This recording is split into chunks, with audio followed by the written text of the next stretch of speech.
Hello everyone. In this video, we'll show you how to embed a social mix widget on a WordPress website with the official WordPress plugin. Step 1. Create your widget.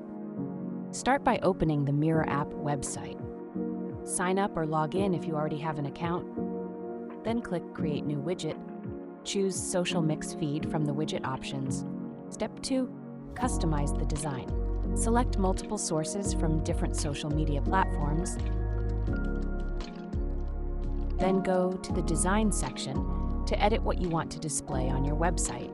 Once your feed is connected, you can customize how it looks.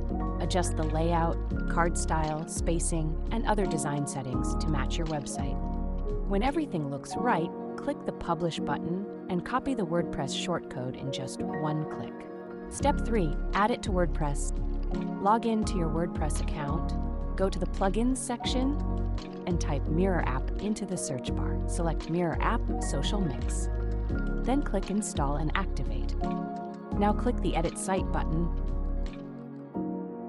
In the editor, click the plus button and find the shortcode option. Paste the shortcode from Mirror app into the shortcode block, place it where you want the widget to appear on the page, and save your changes. Great! Your social mix feed should now appear on your website. Please note that some custom code options in WordPress may depend on your current plan. For more information, visit our Help Center and explore the links in the description.